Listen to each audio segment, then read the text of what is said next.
Good afternoon. Thank you for joining us again for another caregiver conversation.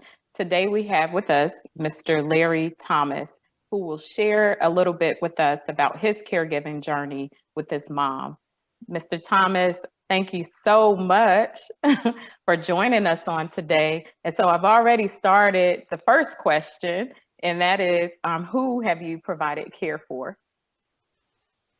Well, actually, it's much broader than that. Okay. Um, my caregiving journey has been going on a very, very long time. It started back in the sixth grade when my father became ill, and my mother was caring for him, staying up with him very, very late at night. So my sister and I had to literally take over management of the house, and that's when I started cooking in the sixth grade because my mother would be, at school all day tussling with children, and so my sister and I made a pact that I would prepare the meals and she would keep the house clean, so that when my mother came home from school, all she had to do was sit down at the dinner table and eat. And we also became very, very disciplined about our studies and getting our homework done, because there were some nights that we would have to get up and help my mother attend to my father. So my father passed away in 1973. So that went from my sixth grade all the way up to my ninth grade year. And then shuttle forward to 1997, my sister became ill with metastatic breast cancer, and she passed away 3.5 years later. So I cared for her for a 3.5 year period. And then in 2005, I assumed oversight of my mother's eldest sister for 9.5 years with very, very little family support. I arranged for her to have 24-hour care, and these guardian angels who took care of her for 4.5 years on a 24-hour period. I'm just internally grateful for them because it wasn't as expensive as it could have been. So my mother was also then trying to help care for her as well, and then she started the decline, and that's when I started to see the signs of dementia starting to rear its ugly head with her.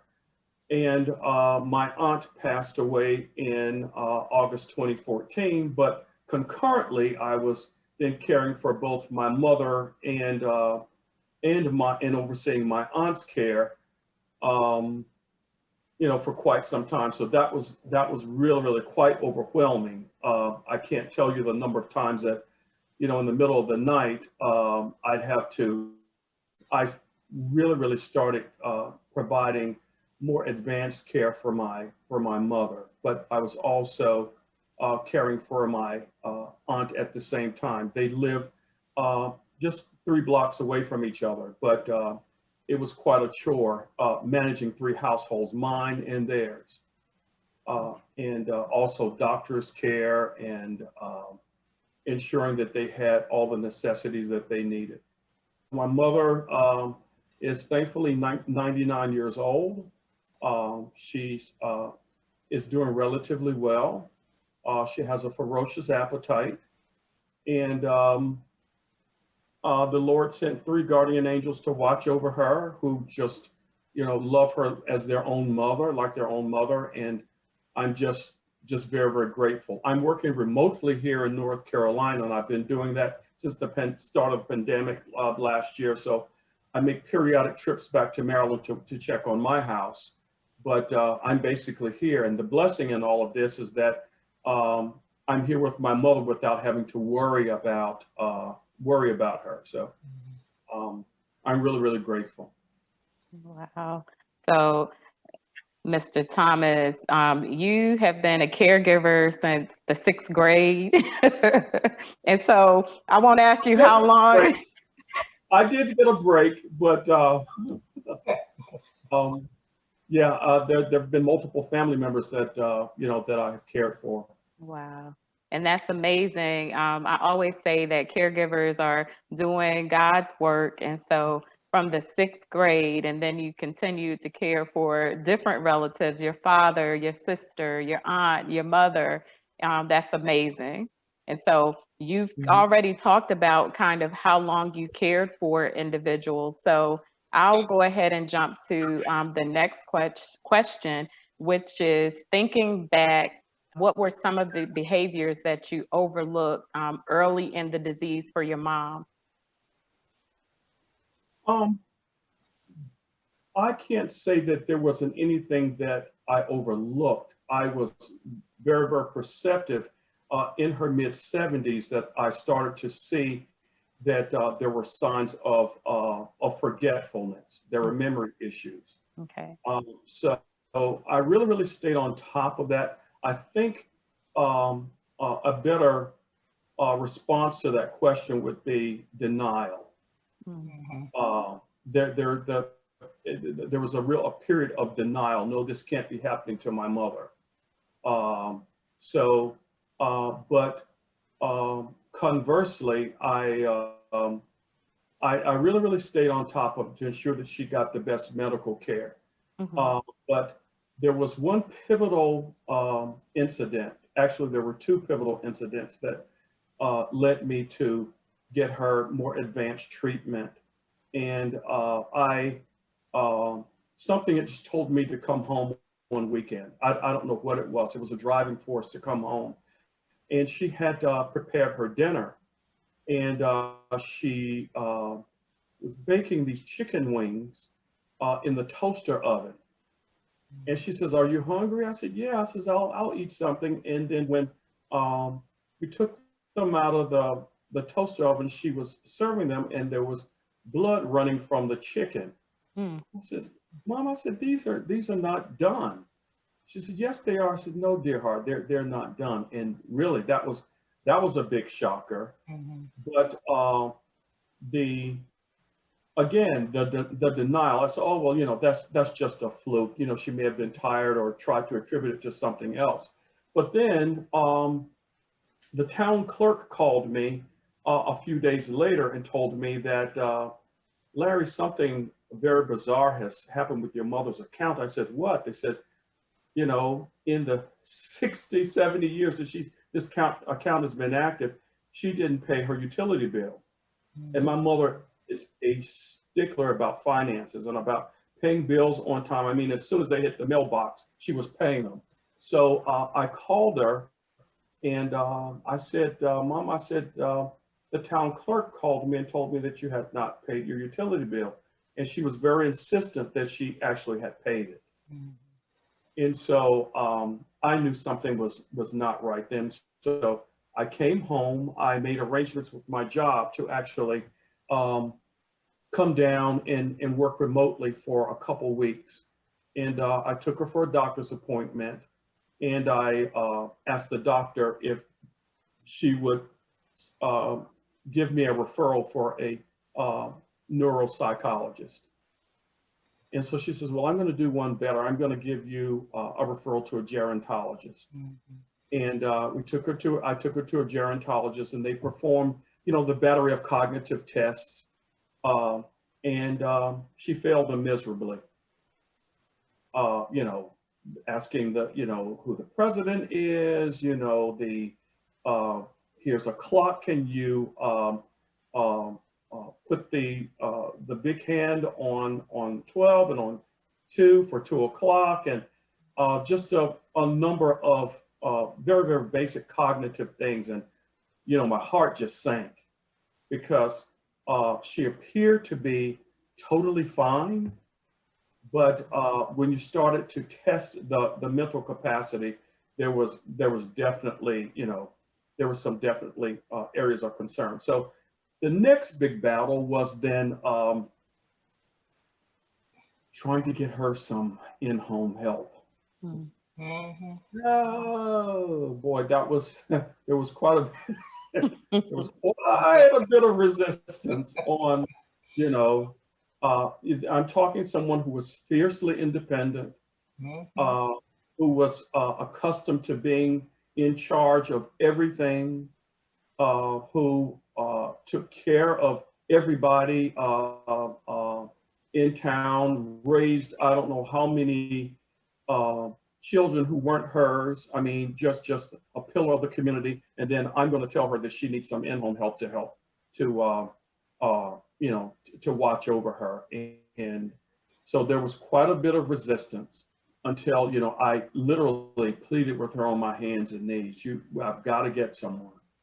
So unfortunately, the first person whom I brought into the house, she was a childhood friend. We had grown up together, done church together, and I'd make periodic calls asking my mother how things going with her, and she said, "Oh, she's not doing anything, and she's not showing us." And so she even promised that she was going to prepare meals for my mother, not to worry about that. So anyway, again, I made a surprise visit home. The first time, I really, really didn't believe my mother. I thought that, she was just being resistant. But I got the caregiver's phone. I says, I want to add a GPS feature on your phone. Luckily, she didn't know what I was doing. Mm-hmm. Okay. So, because my mother was saying that she wasn't showing up. Mm. So I called my mother one morning. I says, "How are you doing?" And she says, "I'm not doing so well. I haven't had anything to eat." And I said, "It's 11 o'clock. What do you mean?" I says, "Where's the caregiver?" She says, "Oh, she didn't come. I told you she wasn't any good." So I pulled up the GPS device on my phone, and she was 72 miles away in Raleigh, North Carolina. So I called her. Oh, wow. How are you today? She says, "Oh, I'm doing just fine. I just left your mother's house about 20 minutes ago." Mm. I says, well, you're on Capitol Boulevard in Raleigh, North Carolina. That's 72 miles away. Now, unless the Lord has given you some angel wings and Right. special flight, I know that that's impossible. Mm-hmm. So I ended up calling a cousin who came over, got my mother something to eat, and I got in the car once again and flew down 95 to fire this woman and then to find someone else. Mm-hmm. So subsequent caregivers were wonderful. I'm feeling really, really blessed to have had wonderful caregivers. That's great. When you talked about putting up the GPS in the caregiver's phone, at first, I'm thinking you were just trying to do something for if your mom wandered. I was going to say, well, how did that work? Right. But yeah, you were actually tracking the caregiver. And that's actually a good idea. Yes. She didn't, my mother didn't, generally didn't exaggerate about things like this. Right. Okay. She continued to complain, but when she told me she was hungry, Mm-hmm. man, I was really, really angry about that. Yes. Yes. Well, I guess your intuitiveness to go ahead and put that, yeah, that's great. So now I know you've talked about some of the things that you notice in your mom in order to, get a diagnosis, but how long did it truly take you to get a proper diagnosis? And did you get an exact diagnosis, or did the physician just say dementia? No, not at all. They were dealing with Larry Thomas. So yes. I was very, very persistent. And I had already done my pre-research on dementia. So I had very, very direct conversations with the physician. And she was, again, very, very fortunate to have, on the first go round with the gerontologist, to have found someone who was very, very capable. My mother was diagnosed with frontotemporal dementia, which is one of the least severest forms. But that usually strikes people who are much younger than my mother. So he was very, very transparent in the sense we have no data for frontal temporal dementia in someone in your mother's age group. And usually it's very, very short-lived and people pass away, but it's been 16 years now. Wow. Wow. And there were moments, you know, that she had several emergencies. But I will talk forever, and I know we have limited time. So I'm trying to be cognizant, because this story, as I shared with you earlier today, I could talk until Christmas and still wouldn't get through chapter 1. So, Okay. So we'll have you come back again and again and again and again until Christmas. Right. But this is good, Mr. Thomas, because a lot of times, you know, when we go to the doctor, we just accept, you know, whatever the doctor is saying. And so, okay. no, that if there's one bit of advice that I can give to anyone on this caregiving journey, you have to be a very, very strong advocate for your loved one concerning medical care. So Just don't, if it feels right or if it doesn't seem right, you have a right to ask questions.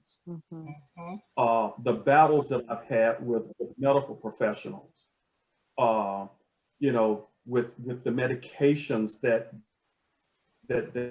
they prescribe. Do your research, read. What are the side effects? Because sometimes the side effects will exacerbate the dementia. Right.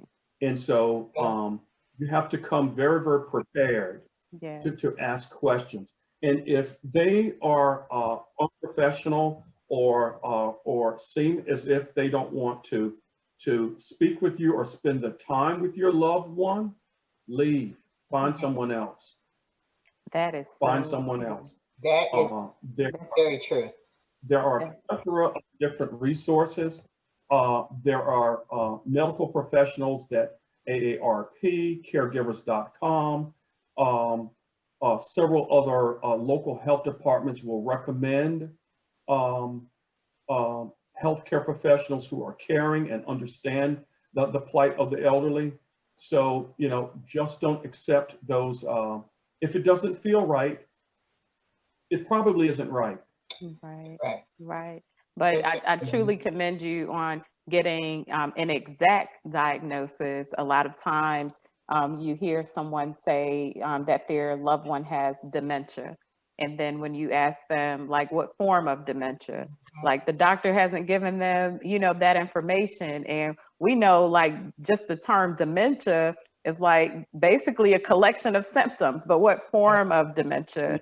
And so, and I think that helps as far as, like, you know, even caring for that loved one to even understand, because frontal temporal dementia is different than, you know, having vascular dementia. And so, Alzheimer's is a form of dementia. the most common form. And you hear that a lot too, Mr. Thomas. What, you know, what's the difference between Alzheimer's and dementia? Alzheimer's is the most common form of dementia. You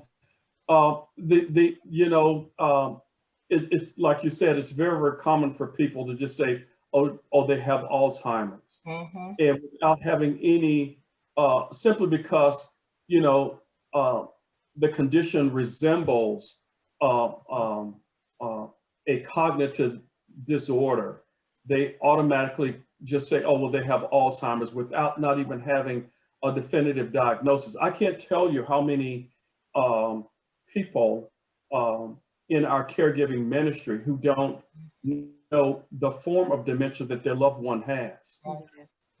And it's really, really critical so that you're prepared on how to respond to those declining behaviors. It really is, you know, I have twin aunts who are living in an assisted living facility in Maryland. One of them has dementia, and I have my mother's sister in New Jersey, who's 94. She also has dementia, but neither of my cousins have gotten definitive diagnoses of the type of dementia that they have. It's the caregiving journey can be overwhelming enough as it is, but not having the information and the tools that you need to deal with it. That's one of the biggest stressors for the caregiver. Yes. Not having the information. Yes. Yes. Just not having the proper information and the appropriate medical professionals to help you deal with this. Yes. And despite my many pleas with them to, you need to take them to a specialist, there's this resistance to do so. And other people who've reached out to me about this, how do you do this? I says, well, you got to try and stay ahead of the game as much as you possibly can. True. Because there are going to be situations where you will be completely overwhelmed. Yes. Yes. Yes. Absolutely. You are so true. Yes. And so I'm truly enjoying this conversation, Mr. Thomas. And, Rosalind Morgan is also someone that she was very proactive in, getting a diagnosis for her mom. So I'm going to turn it over to Rosalind now. Yes, but thank you, Larry. We're in the same caregiving group. I joined the group with you. I'm so grateful for that. And yes, that journey which you're talking about is so important to get the proper diagnosis, because I went through that journey as well, trying to get the right one. So I commend you for staying on top of these doctors. Now, I know that you travel back and forth to North Carolina. Now you're there working from there, teleworking. So is that working okay for you so far? Yes. It's again, this has been I'm trying to look at the blessing in all of this. And the blessing is that I'm here with my mother. Yes. And I didn't have to request FMLA because their office is closed. We're all working remotely, and it's working just fine. It really is. And my mother is in the next room next to mine. And so my stress level in worrying about her has not been quite eliminated, but it's far more manageable than getting, calls that, your mother's not doing well, her blood pressure is too low, and trying to do all of this via the phone. So there's one other thing, Rosalind, that I want to say. I'm trying to get in a whole lot tonight. And I do know, Shonda, that we're going to have some future sessions. But there was one pivotal thing that really, really saved my mother's life. And that was when I had the gumption to install cameras in the house. Good. They literally, went at the outset of my mother's decline, they really were a lifesaver. I was in Indonesia on business travel, and the motion sensor on the camera went off at 3 o'clock in the morning, Eastern time. And I, saw my mother sitting on the side of the bed, and I could speak to her and say, Mama, what are you doing? I'm trying to go to the bathroom. Come on in here and help me get to the bathroom. I said, Mother, I'm in Indonesia. You're where? I said, I'm in Indonesia. I said, but you stand by, hold on. I'm gonna get some. That was before she had 24-hour care. So I was able to dispatch a caregiver at 3 o'clock in the morning to come over and help her get to the bathroom, because my fear was that she was going to fall. Right. That's awesome. And she fell several times. She bounced back every time. She even broke her femur on my watch. It's been now 3.5 years. She broke her femur. I was bathing her, and she stood up and got away from me and fell over and broke her femur. Oh. And but the Lord our God healed her. Mhm. Amen. And she never, the only pain pill she took while she was recovering from that was Tylenol. Wow. Wow. Wow. Wow. Tylenol. They wanted to give her morphine and all these very Mm-mm. Tylenol, and It's completely healed. something. And it's completely healed. Yes, that you're right. That is a blessing. Yeah. Truly, truly is. Now, let me ask you a question about caring for yourself. How important is caring for yourself during this journey, and what are you doing to take care Oh, of you? absolutely. It is the most critical. Yes. I had, I had to learn a very, very hard lesson about guilt and putting guilt Mm. in its proper place. Putting guilt in its proper place. That I had to take my vacations and time for myself guilt free. So um, just last weekend, because I don't work on Fridays, um, just last weekend, I've been making it a point to explore Eastern North Carolina, uh, areas that I had not seen before. And so Okay. last weekend, my mother is a big fan of fresh fish. So I drove down to this town called Little Washington and spent the day out on the waterfront and bought back fresh seafood for my mother. Wow. And it was, you would have thought that I had won the lottery just to get away, opening up the sunroof and riding down the beautiful country roads. So it's those little things. And at the height of when I was caring for both my aunt and my mother at the same time, and I literally thought that I was going to lose my mind, Mm-hmm. I remember getting excited about going to the Walmart 20 miles away. You would have thought I was going on a Caribbean vacation just, just to take that time. So the biggest thing in caregiving is that if you don't care for yourself, you're not going to be able to mentally, emotionally, or physically care for others. So true. So true.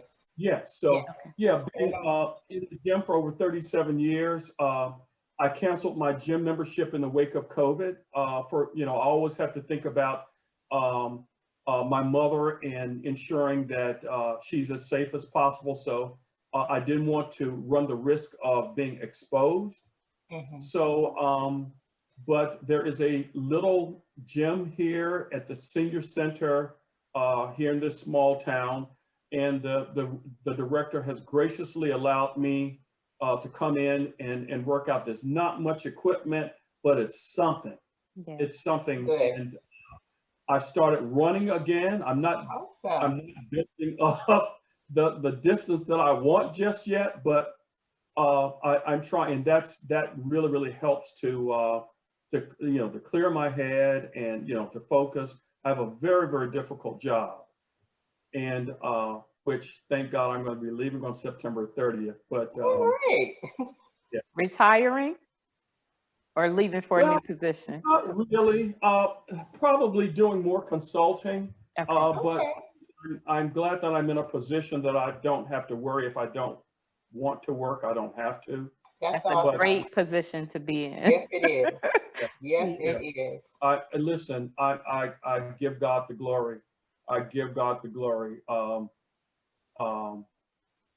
you know, I've been a really good financial steward, and so I have some opportunities to do some consulting work, and I'll work when I want to. See, that's I awesome. can't imagine sitting home or not or being idle, but um, there are a number of volunteer activities that I want to be involved here in the small town, particularly around um, helping other homebound elderly people. Hmm. Mm. One of my mother's classmates just turned 99 last month, and she still lives alone. She lost her son a couple months ago. and she has no evidence of dementia anywhere. And you would think that she was about 40 years old. She looks amazing, and she's very, very active. She's incredibly mobile. So I've been, checking in on her and another childhood friend's mother who also lives alone. So that's just kind of my mission. Okay. Mhm. Okay there. So like I said, you are doing an awesome job of taking care of your mom and community all. Now, are there any other tips that you have for caregivers who are going through the journey that you're going through? Um, I could talk all day about tips, but Just one or sometimes, two. yeah, Rosalind, just you being a new minister, I mean, a member of our caregiving ministry, Rosalind has just been an incredible blessing, and we're just so glad to have her aboard. But so the tips can be very, very unique from person to person. So I'm just going to try and think in general terms. Okay. But I would say get over the denial very, very early. You will save yourself a wealth of headaches if you eliminate the denial. Deal with it head on. It is what it is. What you see is the reality. And facing the reality very, very early will save you a lot of headache. Because then, if the more you deny, the more you're going to have to rush, and you're going to have the last minute crises that you're having to deal with. I'm a chronic planner, and I think that that has having that trait has really, really helped to me to deal with this, even though again, it was still incredibly overwhelming. And the second tip is don't try and restore that person to whom they were before. Absolutely. Yeah. I think I see that a lot, particularly when people are having to deal with the repetition. What time is it? And particularly around going home. Yes. Yes. I want to go home. That seems to be a very, very common trait in the dementia. You have to be very, very creative in making your loved one feel as secure and safe as possible. Because based on my research, the repetition and the sundowners, I want to go home phase, they're afraid. Yes. They are afraid, and you have to make them feel secure as possible. And don't respond in a negative way with yelling and saying, I told you this 100 times. What's wrong with you? I've already told you this before. You're trying to normalize them. Yeah. And normal no longer exists. Go into their world. Yes, totally agree. Into their world. Yeah.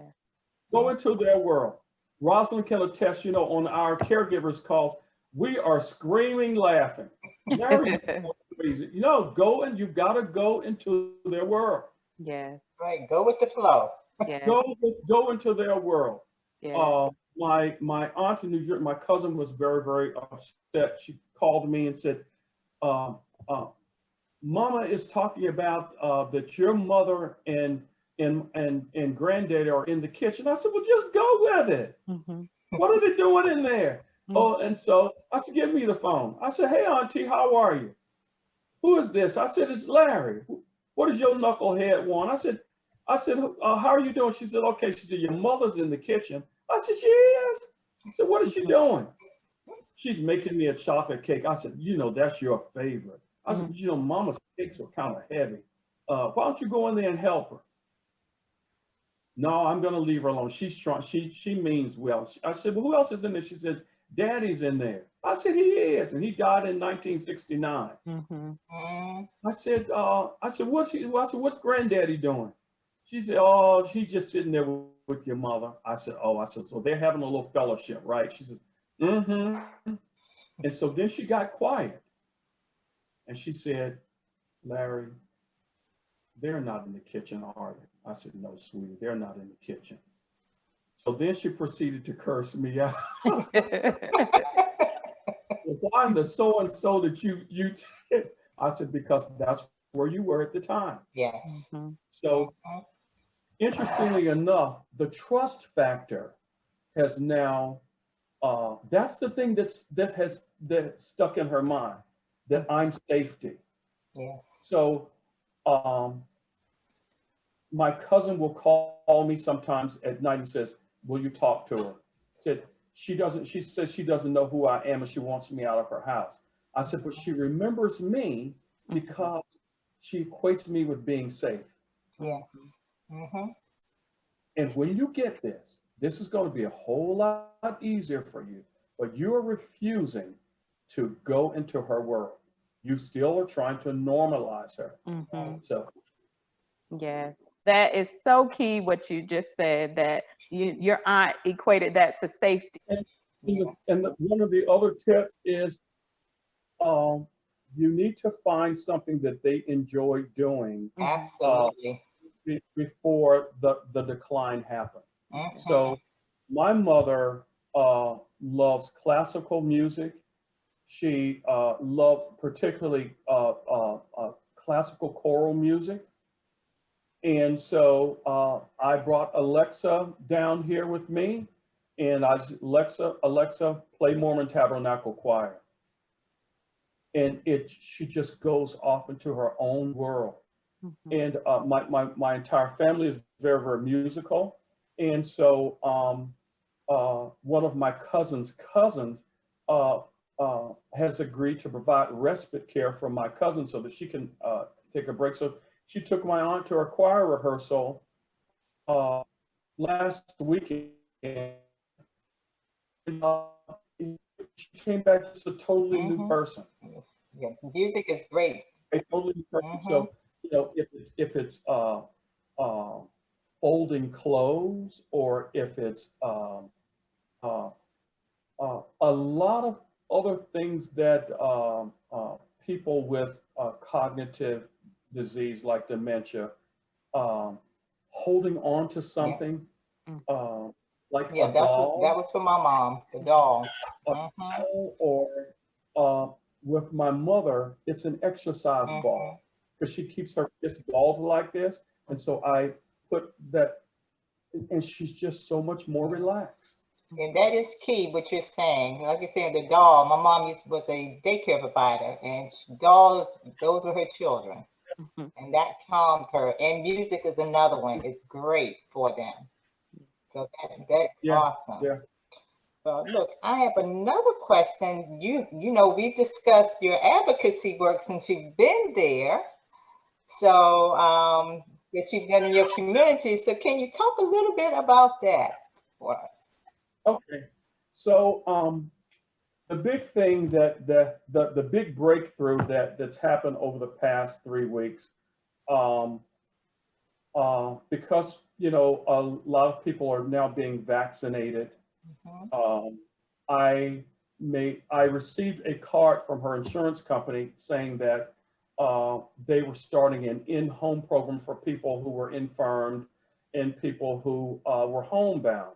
So I called to make arrangements to have my mother vaccinated.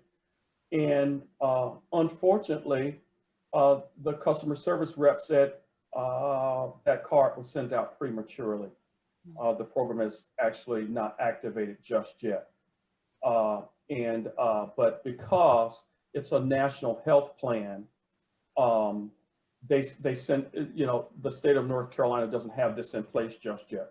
So long story short, I made about 8 different telephone calls, and I ended up calling the health director in the local county here, who's been on national news, because this small rural community, about 42% of the adult residents have received at least their first vaccine, and people were coming across state lines to be vaccinated. So I asked him, I says, have you given any consideration to having a program for those who are homebound or infirm?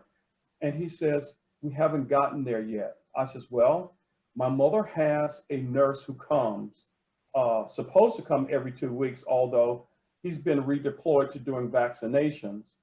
Will you give him permission to come into my mother's home to vaccinate her or caregivers and me? He says, that's a good idea. So we made history by being the first family to be vaccinated in the home. And we will get our second vaccination tomorrow. The nurse has already confirmed that he'll be here tomorrow. Well, there are a number of other elderly people here in this community who don't have any advocates at all. They don't have any family members who are checking in on them. It's almost to epidemic proportions. Well, a lot of these elderly people were very, very instrumental in my formation, in my development. So I think that's one of the other reasons that the Lord has put me here, to try and be an advocate for these elderly people, and to assist the director of the senior center in being a bit more proactive in dealing with folks in the infirm. They do a great job for people who are mobile and who can come to the center to receive the services. They have a Meals on Wheels program, so forth and so on. But the in-reach, needs a bit more. There are forms that need to be completed, and these folks don't have the wherewithal or understanding to complete the forms, and it's frustrating. It's very, very frustrating. There is a food stamp program for the elderly that a number of folks don't take advantage of, because, man, there were 15 pages of forms. But I hung in there. I got every last one of them completed for my mother. And they tell me, you know what the benefit was? $16 a month. Wow. Oh, However, the food stamp director called me and said that she was doing an override. She had never seen paperwork done so completely, all the support numbered, so that they could easily trace the document. So they did an override, and my mother's getting $70 per month, which is a great help. Yeah. oh yeah. Yes. Well, look, we have that here as well, Rosalind, right? Yes, we do. Yeah. So, Mr. Thomas, I just want to thank you very much for this discussion on today. And I would like to know if it's anything else you would like to share with the caregivers that will view this session, but also in particular, would you share with another male caregiver? What insight can you share with another male caregiver? As I mentioned to you earlier today, I discussed, what were you saying? That's an excellent question. I'm glad you asked it. Okay. Yeah, so one of the biggest shocks was when I had to bathe my mother and bathe her private part. She had an accident in this den, and I had to clean it up. And I says, I can't do this. At first, I said, I can't do this. But then, and my mother just looked at me. She says, no, Larry, no, call someone. I said, no, sweetheart, I have to do this now. I have to do this. And I did. I cried. And we got over it. And she actually enjoyed the baths that I gave her, because I would massage, you know, areas where I knew that she was having arthritis pain and so forth and so on. And then it got to the point where she would say, "I'm ready," and this is leg spread.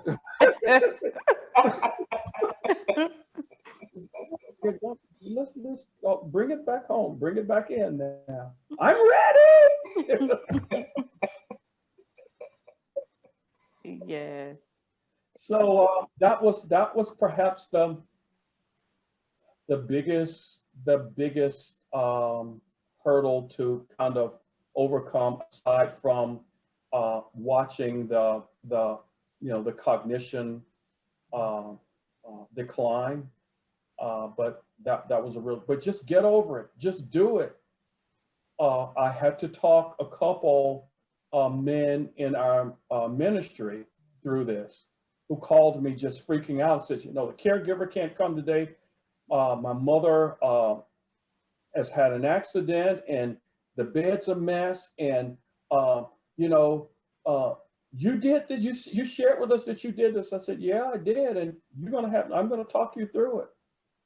There's a whole, you know, if the woman has on a diaper, there is a technique for removing it so that they don't get UTIs.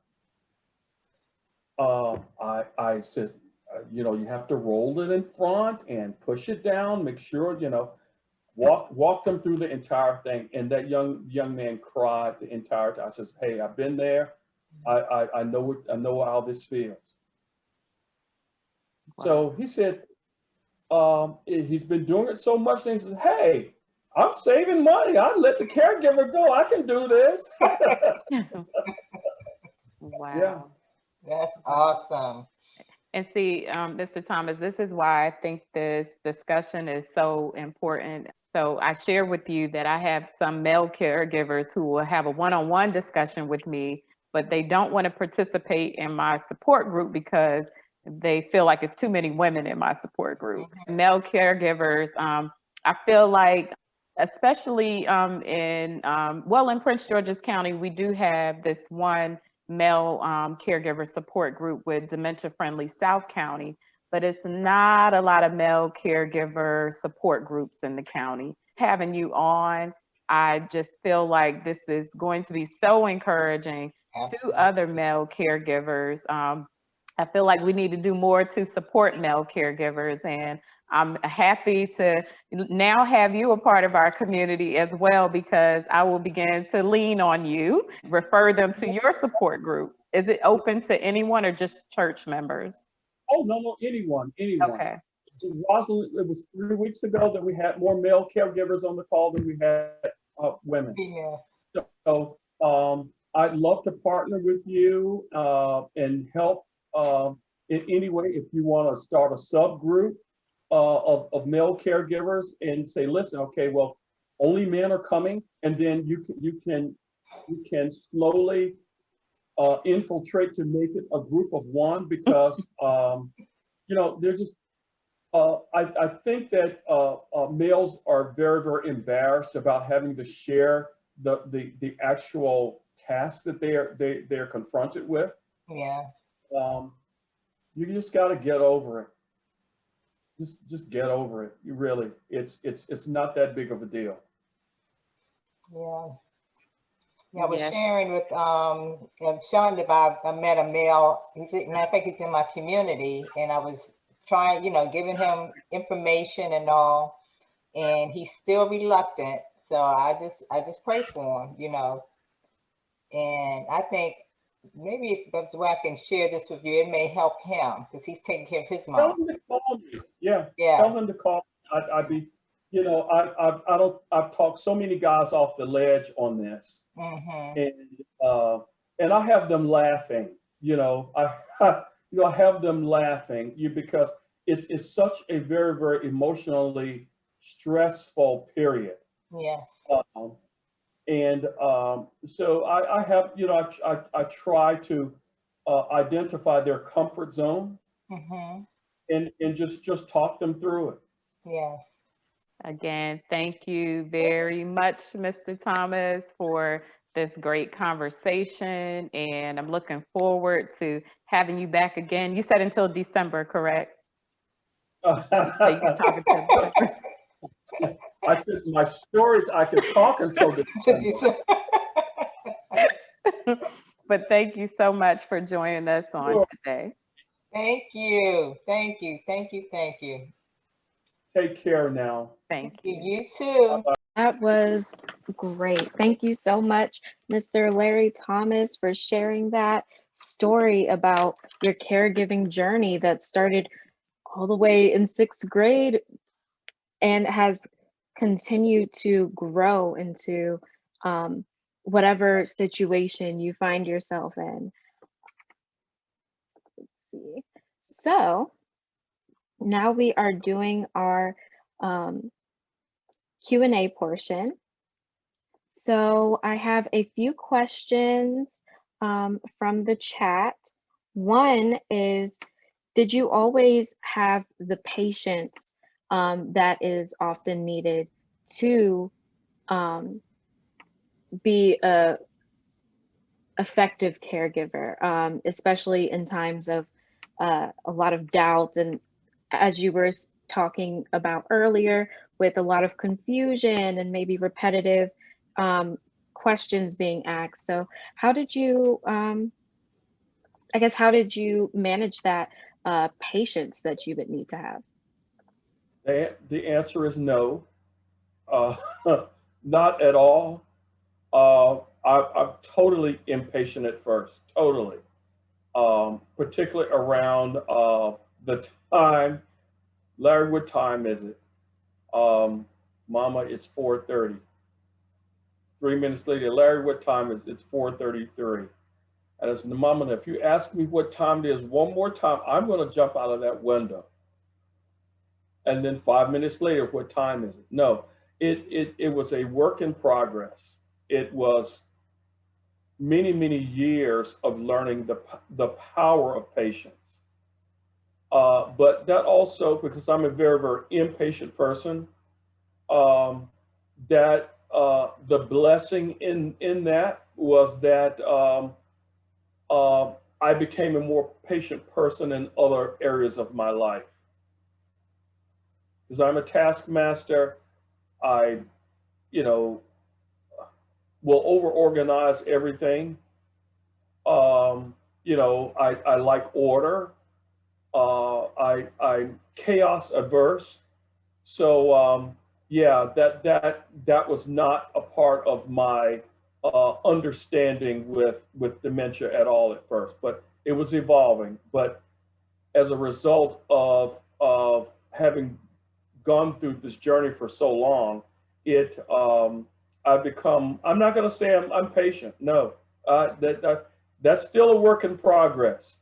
That's still a work in progress, but I'm more understanding of the dementia, and that it is not what we call normal behavior. And I'm able to deal with it in its own state, as opposed to making it something, normalizing it. Thank you. That is such an awesome and honest answer. Caregiving is very fluid. It's a very, like, you have to be able to bend and be flexible. And I appreciate your honesty with talking about your journey with patience and how you could understand, but it didn't change you fundamentally, but you're able to understand now more about what your mother is going through and why she's asking a million times in the same 15 minutes what time it is. Well, that era has now passed. That because my mother is hardly vocal right now. You may get one or two words from her every now and then. She's much more communicative with the caregivers than she is with me. One of them who comes in the morning, I mean, because she sounds like my sister who passed away. and my mother automatically just sits up every time she walks into the room, and she starts to talk to her, and she gets responses that none of us are able to get, you know. But she still recognizes me, but she's much more communicative with the caregivers, because before I came, I've only been here, you know, on and off for a year, but they've been here 5, 6 years, so she's much more accustomed to them. Thank you for sharing that. Have you found that you felt any regrets or any feelings of wishing you had had that time for your mother to be able to feel like speaking to you in that same manner that she is vocal with the other caregiver that reminds you of your sister? That's also a part of the journey. You have to, at some point, you have to put the past in its proper place and deal only with what is. Because if you continue to uh, put in your mind about what could have happened or what should have happened or what didn't happen, you'll drive yourself crazy. Stay in the present moment. This is where we are now. Yes, I could, if you stay in the woulda, shoulda, coulda frame of mind, it's not healthy. It simply is not healthy. Yes, and I'm a human being. Yes, I do wish that I had been here more, but in order to keep her in her home, I had to work. I mean, the expense, the monthly expense alone, I could buy 3 houses with the monthly expense alone. And um, one of the big pieces of advice that I give to everybody is that you've got to forgive yourself. You cannot stay in I am guilty world. You cannot. You're doing the best that you can, and you have to constantly counsel yourself that you are doing all that you can, and that is enough. It's enough. You're doing all you can, and it's enough. And there are no wrong answers, and there are no wrong moves. I did what I thought was best at the time for the situation that I was in. When my mother fell almost 5 years ago and broke her femur, that was on my watch. And the guilt that I carried, because that was the last time she walked, and that was on my watch. But you know, thank God I have such a very, very strong relationship with the Lord, and I just went to him and said, "Listen, I'm sorry." And he spoke to me and says, "I know your heart. I know what you're trying to do for your mother. Forgive yourself, because I forgive you."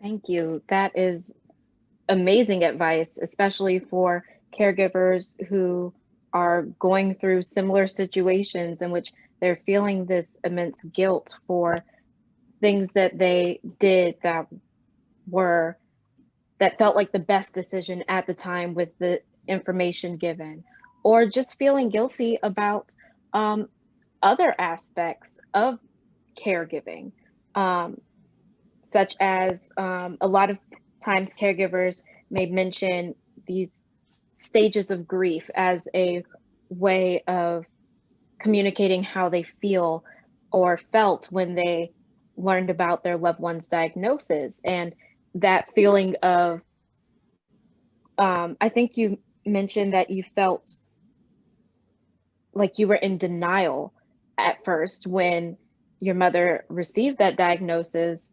And that's kind of like the first ball that gets rolling when it comes to grieving. So I guess my question is, how were you able to navigate that feeling of loss for this idea or this person that you had before, and now realizing that those aspects that made them are slowly declining? Yeah, so essentially being a realist, and I think that was the gift that I've been given, was being a realist. And so my denial phase was very, very short-lived, because trying to juggle at that time, an aunt who was my mother's eldest sister, juggling her. She did not have dementia, but she was a handful. And juggling her, juggling my mother, working a very difficult job that required that I travel internationally, managing 3 households, something had to give. So I couldn't stay down in the world of the denial, but for so long, because trying to keep that puzzle together, which was ever changing each and every day, a situation would change. So I had to really swim in a very, very deep ocean of many things coming at me at the same time. So I really had to plan, coordinate, think things through, and just deal with the situations at hand as they were being tossed and thrown at me, on a daily basis. So again, like I said during the interview, getting over the denial period is really, really critical for your emotional and physical health. Thank you so much for sharing that, and talking about the fact that you have to pull yourself out of it, because in the end, you do need to move. You can't just stay frozen in this moment in time with the shock and the denial, or the feelings of surprise, and that you must find a way to move forward to actually be able to take care of your loved one and make these decisions, even if they're difficult. And I really appreciate all of your amazing advice, and also your story of your experiences. I really appreciate you sharing that, because there are a lot of caregivers who might find themselves in the same situation and don't know where to go for help, because it feels so specific to them. But to know that someone else has lived through it and can be a shoulder to help, I really appreciate you sharing that. Thank you so much for joining us. There's just one other thing that I do want to say that that I did not touch on during the interview, and it's family dynamic. That is a really, really big issue in caregiving. I will. I've shared this with Rosalind before, that in every family there is that designated one person who has to do everything, and there are some people in our support group who are experiencing quite a bit of anger because their family members are not being supportive at all. If anything, they are inhibiting the caregiver's ability to really do care, because they're spending a lot of time dealing in foolishness with other family members, in particular when it comes around money. When there are issues around finances and money. Unfortunately, it seems that that money seems to be a more driving force than caring for the actual individual. So for those caregivers out there who are kind of like me, who did not have a lot of family support, particularly from folks who you thought would rise to the occasion. Don't spend a lot of time being angry about it. Forgive them and do what you know in your heart that's best for your loved one. And let the Lord handle the rest.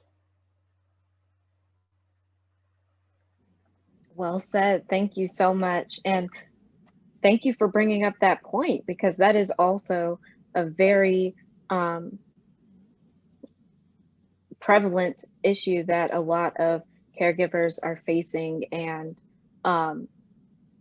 the pressure of that burden being placed on solely them. So thank you so much for bringing that up and sharing that with us. Certainly.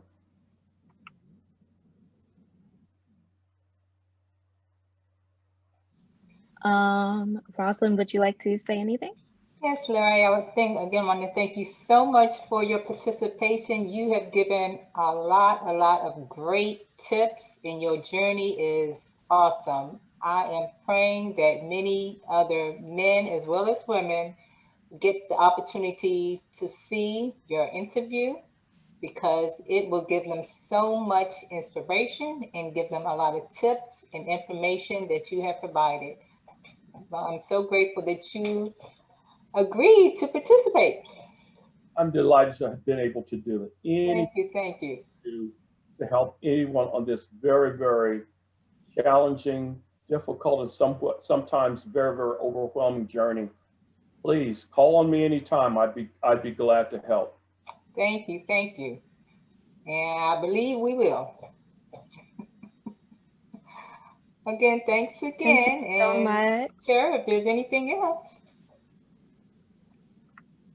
No, thank you so much for joining us today for our caregivers conversation. And thank you so much to Mr. Larry Thomas for joining us and sharing his story and sharing his advice. I really appreciate all of the wisdom that you gave us today. You're quite welcome. Take care, everybody, and God bless. God bless you too. All right, take care. Bye-bye.